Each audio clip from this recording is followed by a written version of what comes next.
Silence doesn't beg, it builds. They're feeling every second you're not there, and that's where the real story starts. Hey folks, imagine this. Your attention was their oxygen. They got used to you showing up like sunrise, warm, certain, automatic. Then one morning the sun doesn't rise for them. No warning, no explanation, just sky. My friends, that empty sky becomes a mirror. They don't see you anymore, they see themselves, and that's the hardest view in the world. Here's the honesty most people won't say out loud. They expected noise from you. Paragraphs, proof, pleading. But words can be argued, with silence can't. Silence sits in a room and says, "Take a seat." It's the teacher no one asks for, and the test no one can cheat. As a Stoic lesson puts it, strength often lives in what we withhold, not what we spill. That's why your stillness hits differently. It doesn't chase, it changes the weather.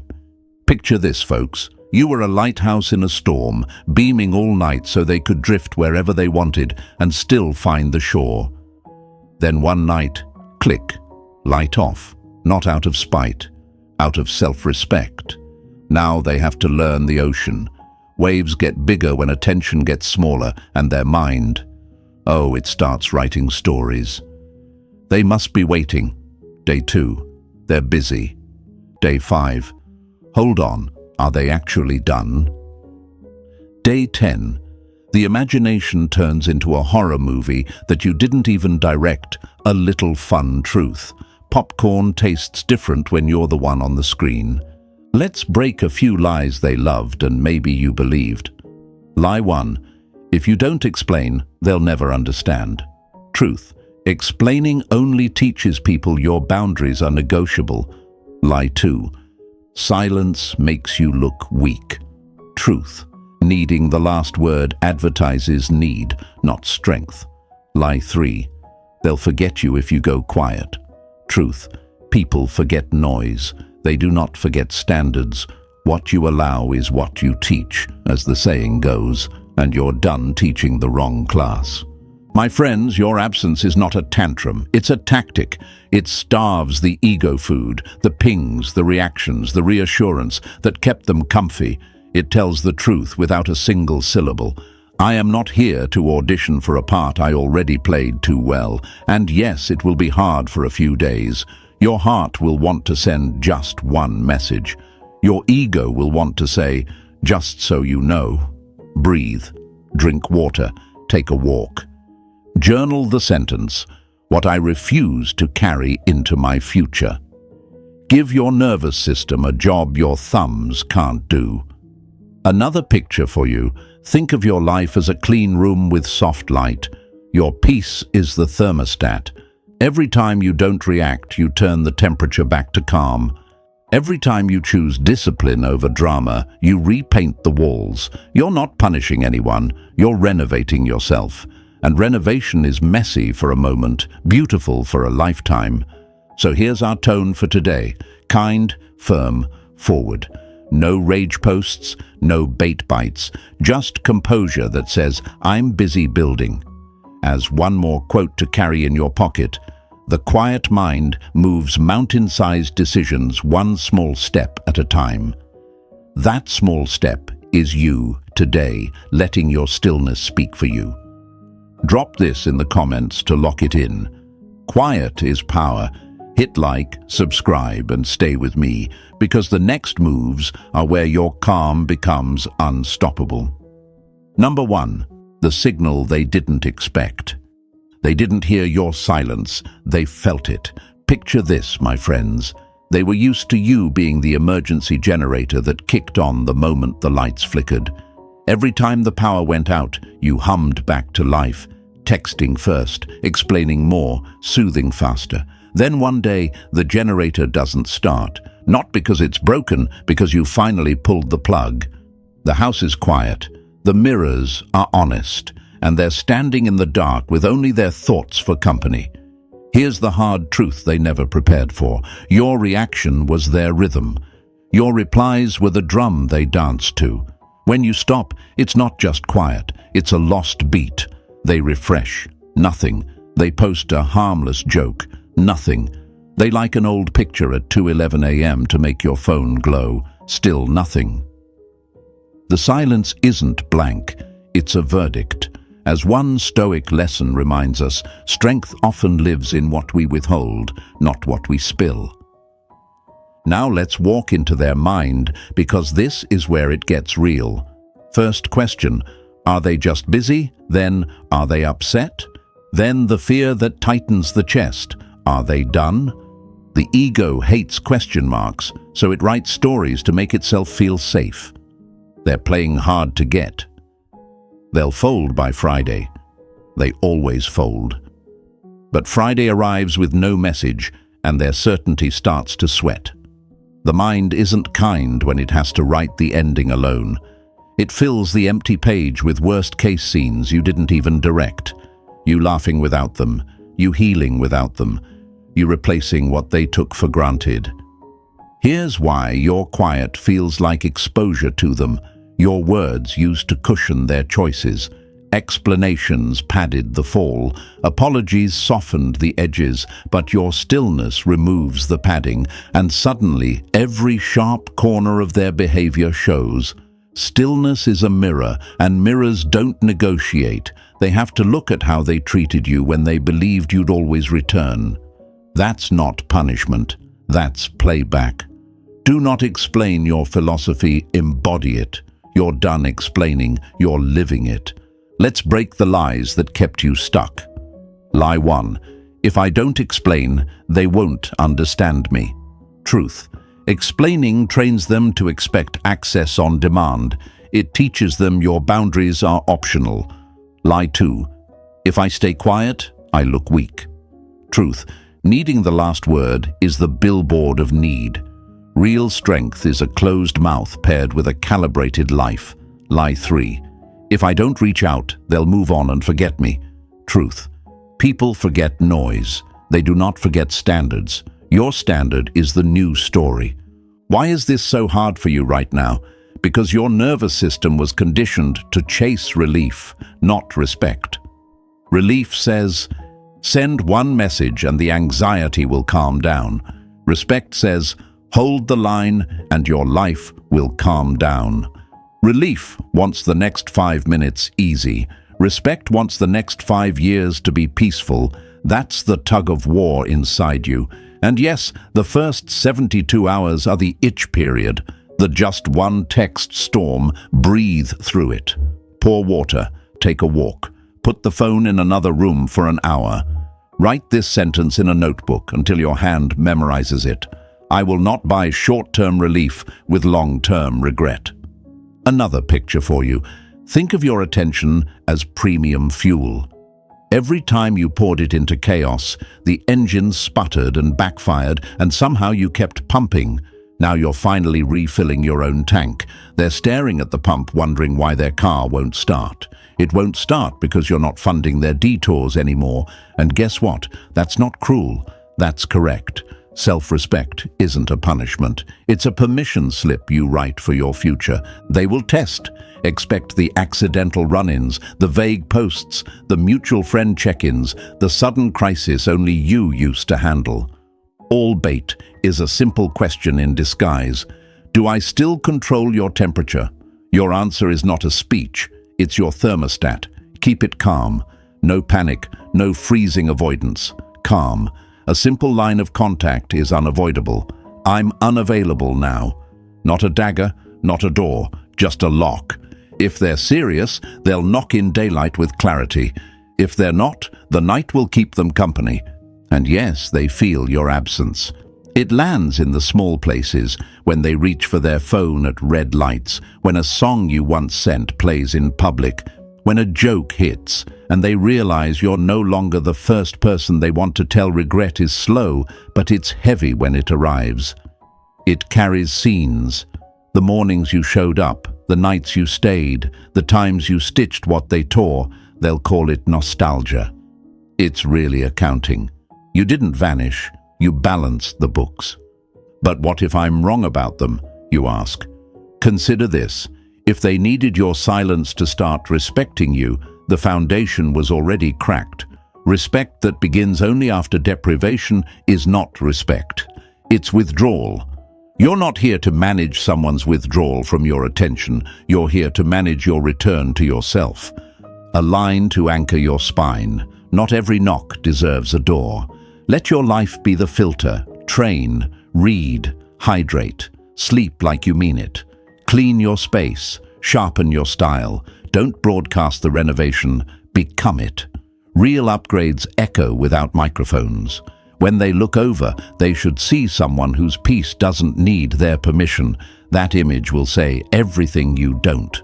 Drop this in the comments to lock the mindset and show them. Show yourself and show the world around you.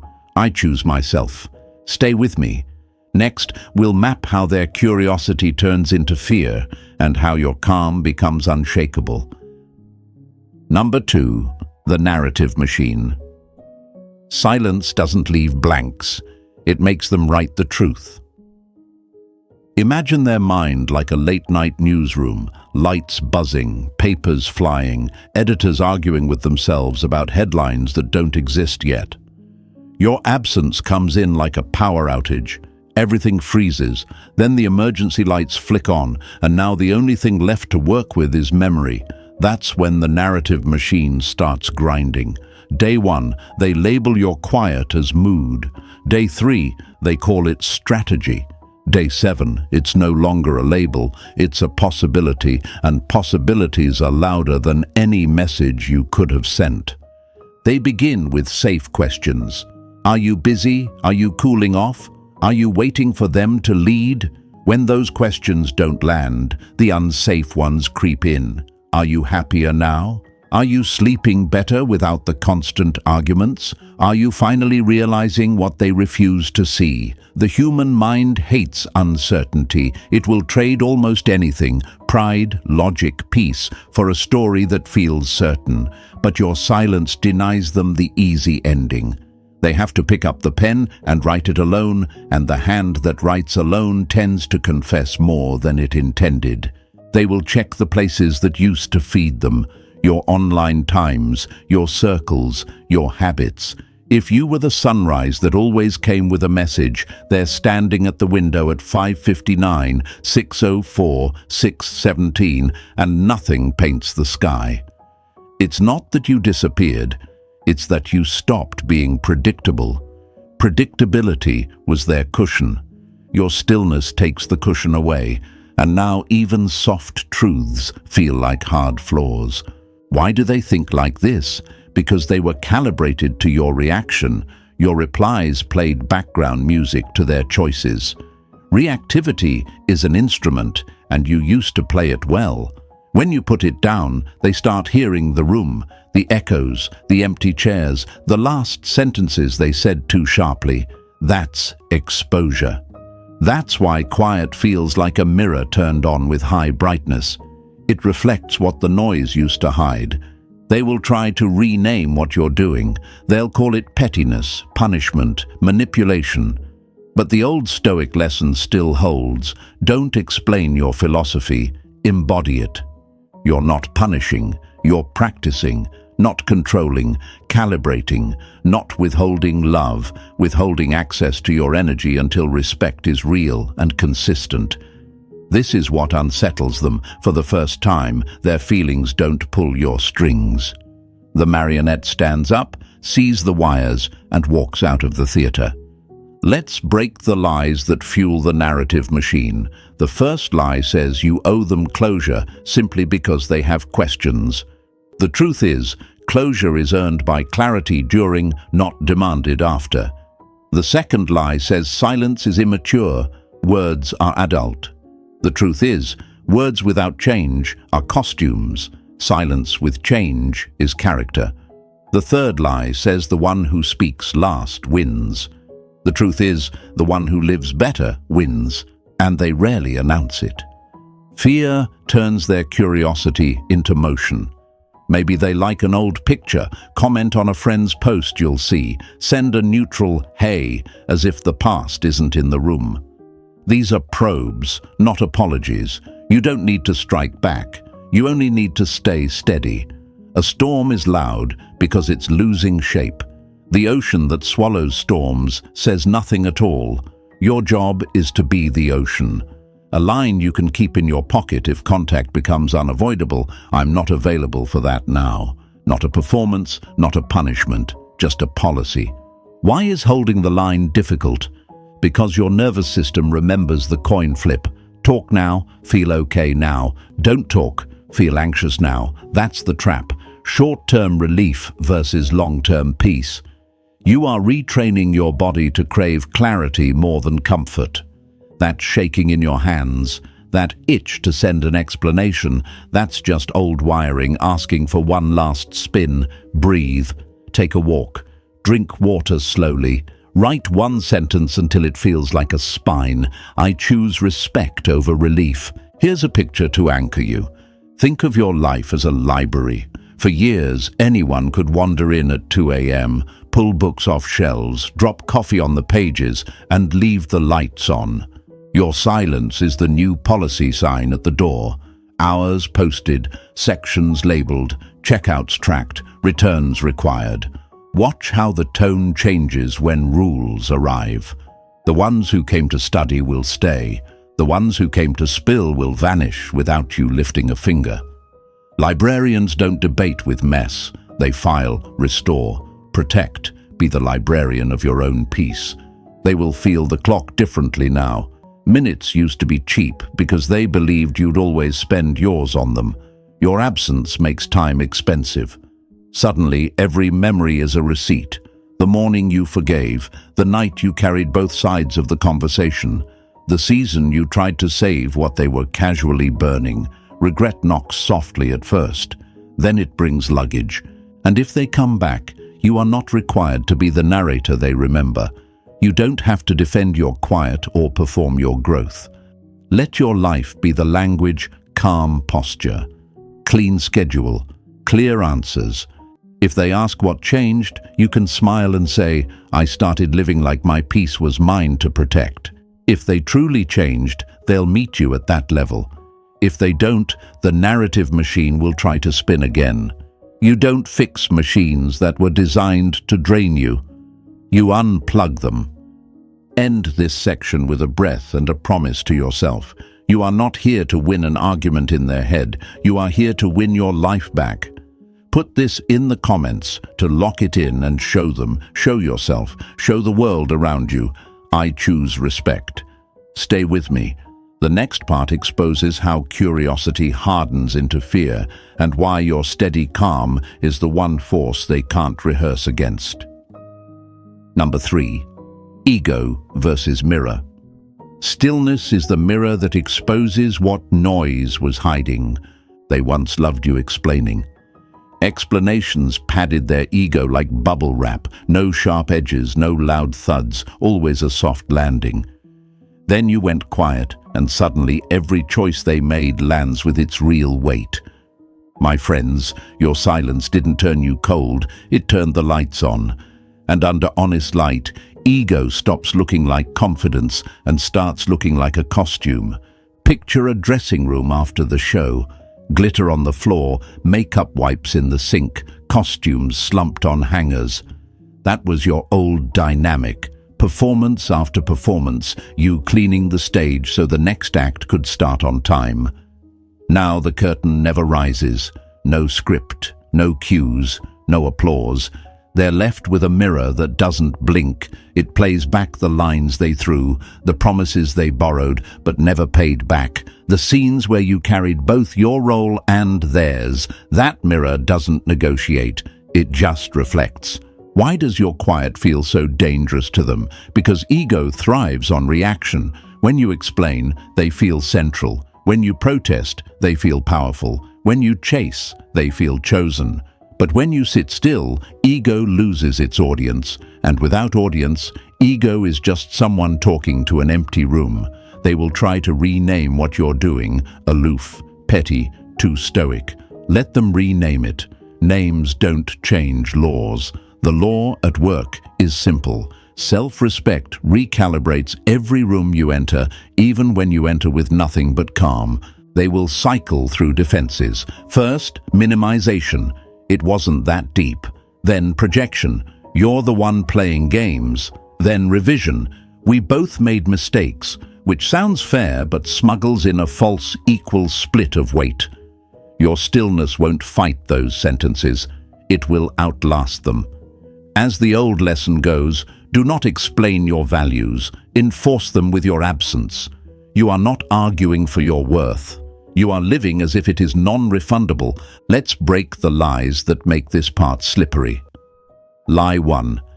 If I don't respond to their version, the lie wins. Truth. Truth doesn't need your breath to exist. It needs your behavior to continue.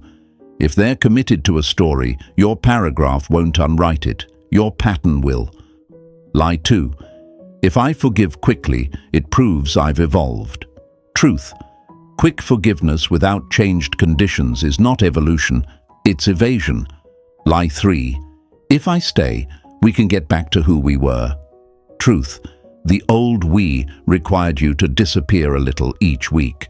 That's not love. That's slow subtraction. Why is this stretch so hard? Because your nervous system was trained to smooth the moment. When tension rose, you reflexed with explanation. A balm, a bridge, a bullet you bit so they wouldn't have to. That reflex felt noble. But nobility without boundaries breeds resentment.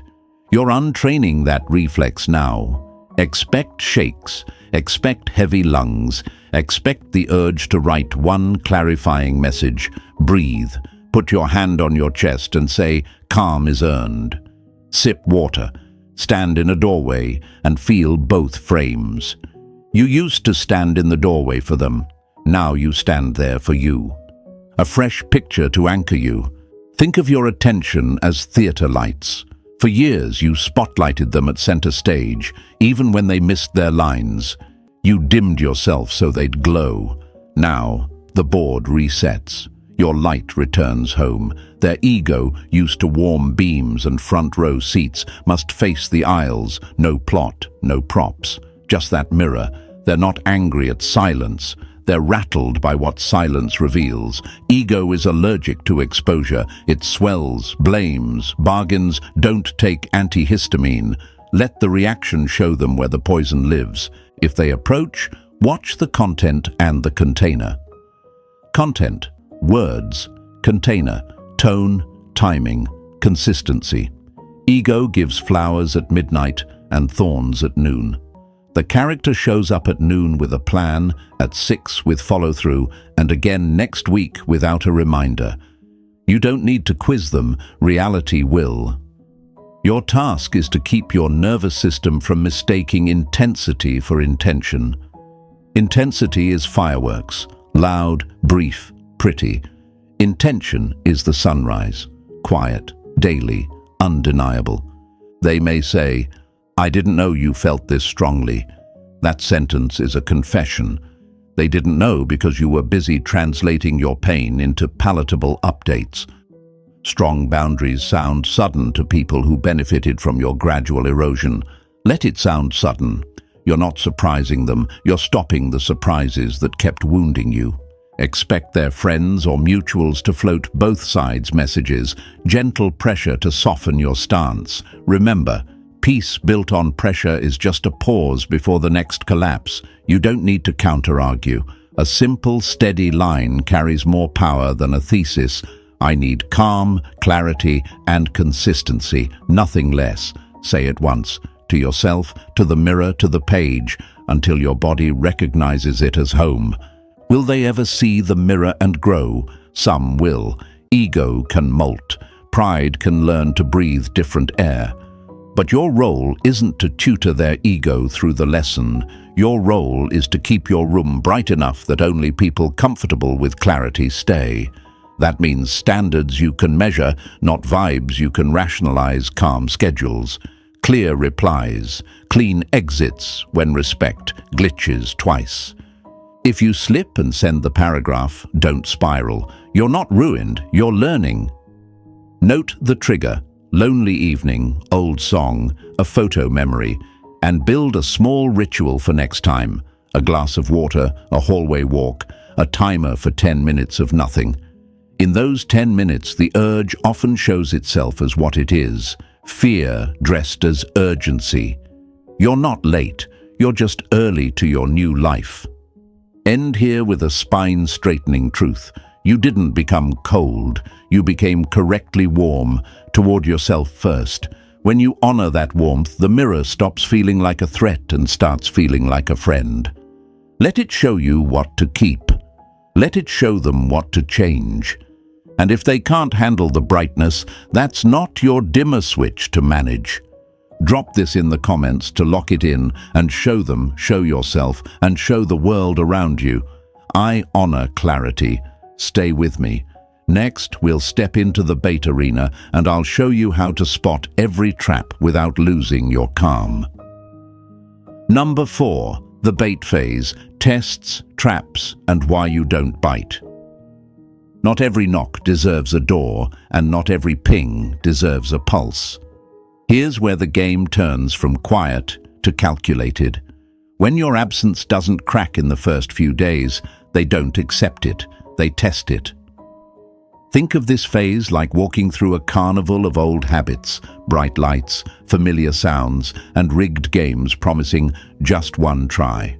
The prizes are cheap, the cost is your peace. They'll start with the soft hooks: a late night "hey," an old photo like at 2:11 a.m., a song tossed into their story that you once shared. Then they upshift to public hints: laughing a little louder with people they know you notice, tagging places you used to go, letting mutuals carry "how have you been" across the room like it's a new language. It isn't new, it's bait in better lighting. Why do they do it? Because reaction is a mirror that flatters ego. When you flinch, they feel necessary. When you reply, they feel central. When you explain, they feel powerful. Your silence stole that theater, so they're trying to drag you back to the stage. But here's the law you live by now. You don't audition for a role you already played too well. You don't prove you're calm. You practice calm until it proves you. Picture your attention as a thermostat. Bait is a hand waving a lighter near the sensor, trying to trick your system into blasting heat. Your job is not a speech, it's the setting: calm at 72. No spikes for drama, no plunges for avoidance. Calm. If contact becomes unavoidable, a work overlap, a shared commitment, a genuine logistical need, your line is clean and unarguable. I'm unavailable now. Not cruel, not coy, just clarity that protects your oxygen. Let's break the 3 tricks most people fall for in this phase. The first trick is nostalgia theater. They send a memory, a photo from that rooftop, a joke only you two get, a "remember when." It's a time machine designed to smuggle old chemistry past new standards. The second trick is urgent chaos, a sudden crisis only you used to handle. I really need your advice. You're the only one who understands. It looks like vulnerability. It's often a shortcut around accountability. The third trick is performative indifference. They act louder, shine brighter, and post "life is perfect" collages while sprinkling small breadcrumbs in your path to see if you'll chase. Remember this: indifference that needs an audience is just insecurity in costume. Why is it hard not to bite? Because your body remembers the loop. That jolt of adrenaline, the "maybe this time is different," feels like hope, but hope without evidence is just attachment rehearsing its lines. The evidence you need isn't a sweeter message, it's a different pattern. A single spark can't light a cold house. You're not cold, you're careful. As the old lesson goes, discipline is choosing what you want most over what you want now.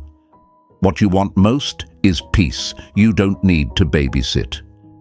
Imagine another metaphor. You're the librarian of your life now. For years, the doors were open 24/7. People wandered in at 3 a.m., thumbed wet pages, dropped cups on the shelves, and left the lights buzzing. The bait phase is them testing whether the hours posted at the door are real. They'll jiggle the handle, they'll knock with a smile, they'll press a face to the window to see if you'll rush over. Don't. Policies aren't personal. policies are protection. Quietly point to the sign in your own mind: calm, clarity, consistency. If their visit can't respect that, it doesn't enter. You may hear the mental whisper, "What if this tiny reply is all it takes to restart?" Be honest. Restart what? The cycle where your days are weathered by someone else's temperature? The version of you that solved storms they created? You can't heal by returning to what hurt. You heal by refusing to repeat. If they are different now, the difference announces itself without a spotlight. It shows up during daylight, with plain words, a clear plan, and consistent follow-through. Tomorrow, next week, and the one after that. They might accuse you of playing games. That's projection. Games require moves to win. You're not playing, you're practicing. Practicing restraint, practicing standards, practicing a life with fewer alarms and more mornings that belong to you. You're not punishing them. You're protecting the future you're building from the past you survived. If you slip and nibble the bait, a reply here, a heart there, don't spiral. You're not broken, you're in training. Note the trigger that hooked you: loneliness on a Sunday night, a song that turned the air to syrup, a photo that replayed a good day. Build a ritual for those moments. A glass of water you finish slowly, a hallway walk that resets your breath. 10 push-ups, not to impress anyone, to remind your body it has other levers than the send button. Then write one sentence in a notebook until your nervous system hears it: I protect my peace before I protect their feelings. Understand this: bait only works if you're hungry for the old loop. Feed yourself differently. Fill the hours you used to spend monitoring their weather with practices that forecast your own. Training that leaves your shirt heavy with earned effort. Reading that adds vocabulary to your inner voice. Sleep that turns mornings into clean pages. Upgrading your habits doesn't just distract, it rewires. It tells the part of you that loved proving you could endure that you don't have to endure to deserve better. When bait doesn't work, they may escalate. Sharper jokes, louder posts, sudden flirtations in public square. That's not a sign of strength, it's a symptom of shrinking options. Ego throws glitter when it's running out of gold. Keep sweeping your side of the street. Clean, steady, simple. You don't win this phase by outsmarting every trap. You win it by being someone traps can't tempt. And that's not a trick, that's a transformation. End this section with a truth you can stand inside. You are not a fish in someone's pond anymore. You are the ocean that makes their lures look small. Drop this in the comments to lock it in and show them. Show yourself and show the world around you. I don't bite. Stay with me. Next, we'll step into the moment where curiosity hardens into fear and your calm becomes the gravity they can't escape. Number 5. Fear of replacement. Absence turns imagination into a megaphone. This is the minute their calm starts trembling. Curiosity was a tap on the window. Fear is the draft that slips under the door at 2:13 a.m. They scroll, they pause, they stare longer than they should at nothing in particular, and in that nothing, their mind writes everything. Your quiet is not a prank, it's a pressure test. And under pressure, ego doesn't confess, it invents. They begin to picture someone else standing where they once stood, someone sipping peace from the same cup they kept knocking over. The fear isn't just that you're gone. The fear is that you're better without them, and worse, for their pride, you might be better with someone who never needed to be convinced to value you. Imagine a theater where the projector is broken, but the sound system still works. The screen is dark, no images, only echoes. That's their head right now. They can't see your new life, so they hear it. The cadence of your mornings becomes suspect. Are you up earlier because your bed is lighter? The steadiness of your day becomes suspicious. Are you focused because your phone is quiet or because someone else gives you no reason to check it? Even your silence has a shape to them. They trace it like detectives and still come back to the same question: replaced or rebuilt. Why do they think like this? Because they trained their certainty on your reaction. If you chased, they felt priceless. If you explained, they felt essential. If you begged, they felt inevitable. Now you do none of the above, and their metrics collapse. Stoic wisdom says strength lives in what we refuse, not only in what we endure. You refuse the loop, and the loop is accusing you of betrayal. But you didn't betray them, you stopped betraying yourself. Their fear is noticing. They will test reality with little pebbles tossed at your window, an accidental mention through a carefully casual emoji on a story, a memory dropped like a breadcrumb near your path. It's not romance, it's reconnaissance. They want intel. Is the door still cracked? Your job isn't to slam the door, it's to own the lock. Calm tone, clean schedule. If a response is unavoidable, you carry one sentence like a compass. I'm unavailable now, not punishment, policy. The more your actions repeat this truth, the louder their mind screams the word they don't want to say, replaced. Let's break the lies, and fear tries to sell both of you. Lie 1. If you really cared, you'd reassure them. The truth? Reassurance without responsibility breeds entitlement. You give clarity, not comfort on credit. Lie 2. If you don't rush back, you'll lose them. The truth. Anything you can only keep by losing yourself was never yours.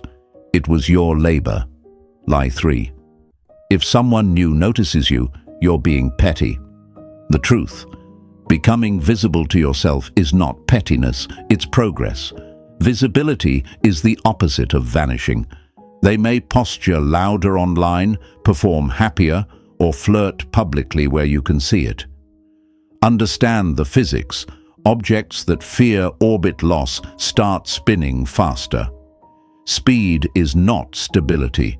Your restraint will make their theatrics look like what they are, stage lights searching for a script. Don't write it for them. Don't audition. Live. When you live, patterns surface. And patterns tell the story better than declarations ever could. They will notice that you don't post pain. They will notice that your habits are heavier than your captions. They will notice that you glow differently when you stop lighting fires for people who love smoke.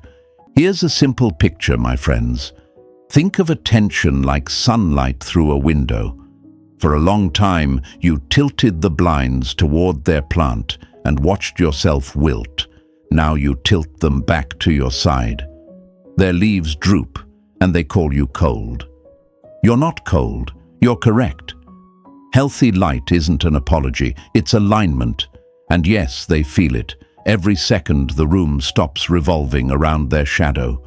Fear will bargain. It will send them into what-if loops. What if you never cared? What if they were never special? What if someone else is seeing the best of you? Those questions sting because they aren't fully wrong.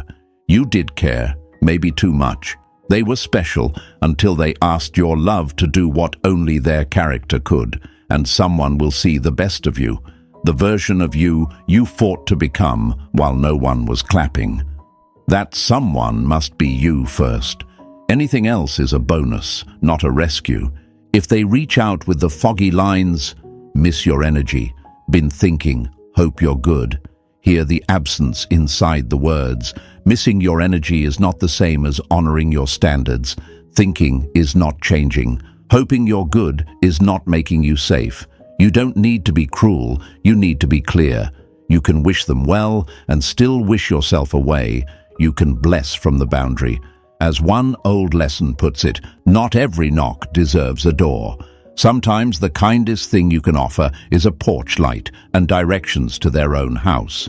Why is holding this line still difficult? Because your body associates activity with safety. If you're doing something, texting, analyzing, rescuing, you feel useful. Stillness can feel like exposure, but stillness is exactly where self-respect grows legs. When the urge hits to send the just checking lifeline, do something physical that anchors you to now, a slow glass of water, a walk that counts breaths, a set of push-ups that reminds your muscles they carry you.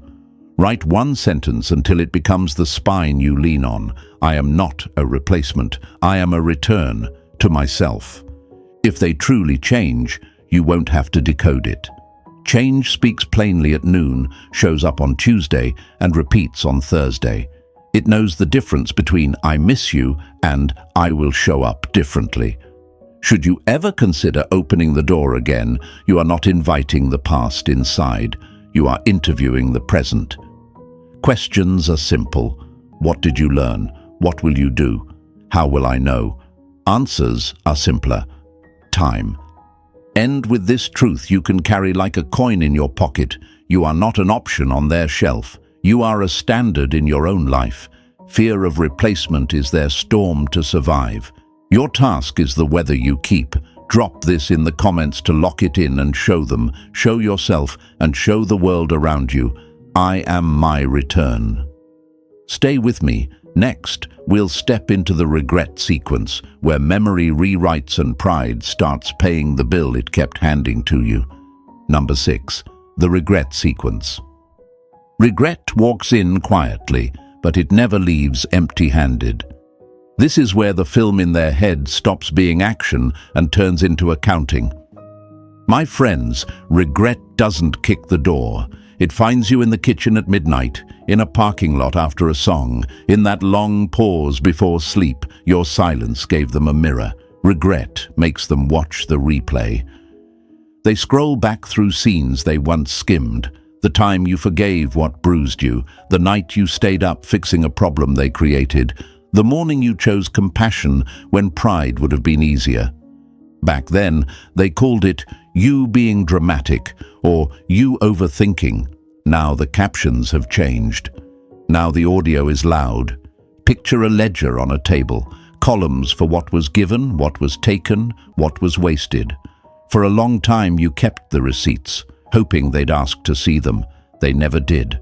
Your absence puts that ledger in their hands. Every ignored text becomes a line item. Every rolled eye becomes a number. Every broken promise, an interest rate compounding in a currency called trust. Regret is the auditor. It does not care about excuses. It counts. Why does it bite so hard now? Because fantasy needs your reaction to keep breathing.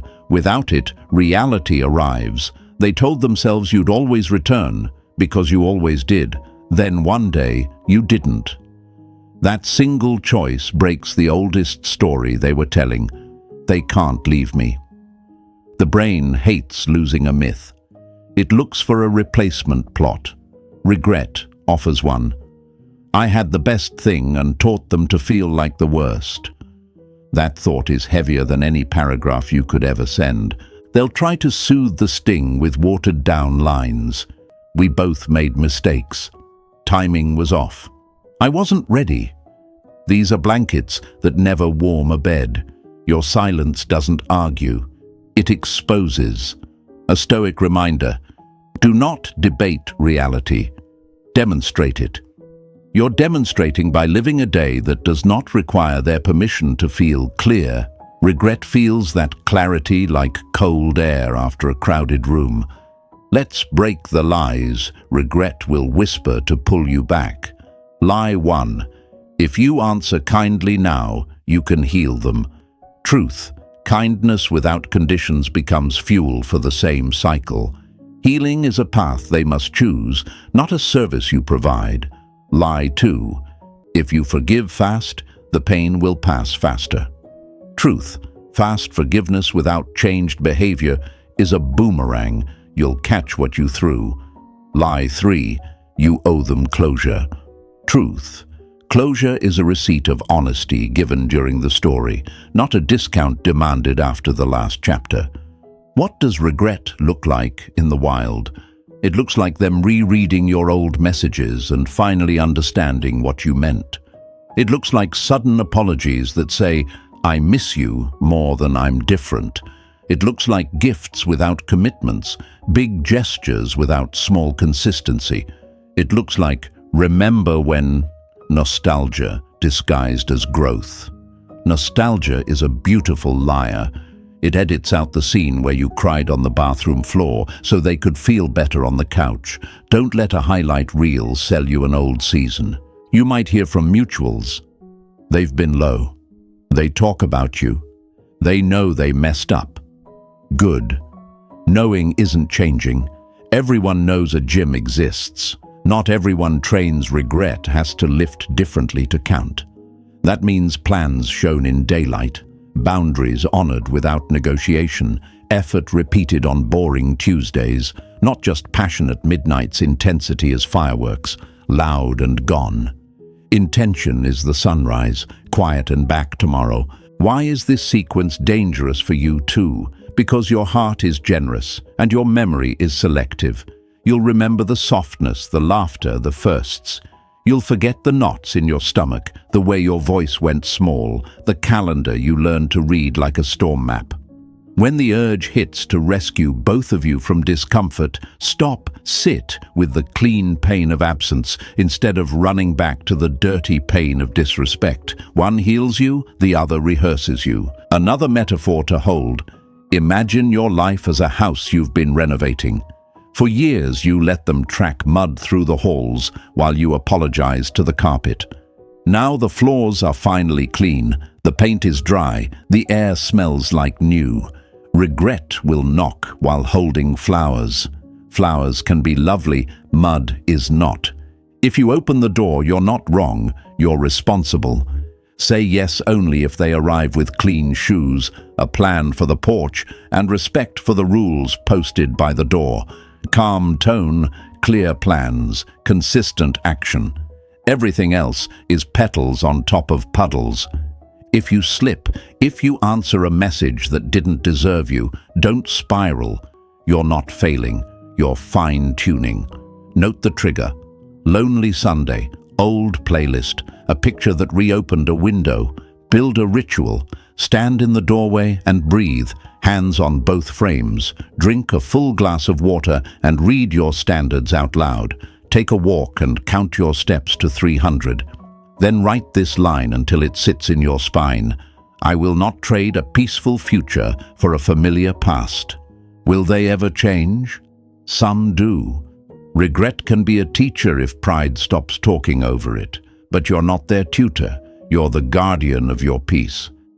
If they ask for a conversation, you are not required to relive old wounds to make them comfortable.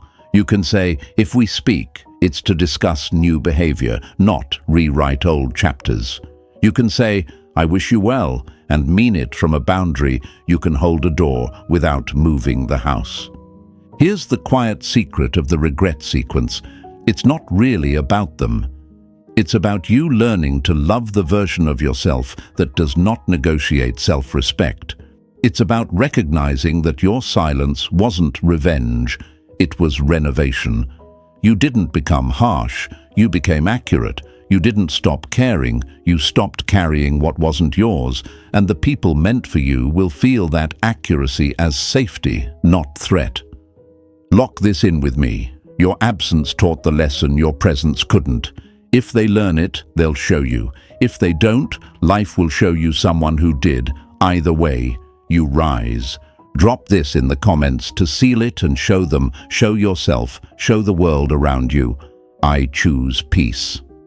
If this hit home, like the video, subscribe for more, and share it with someone who needs to remember their power today.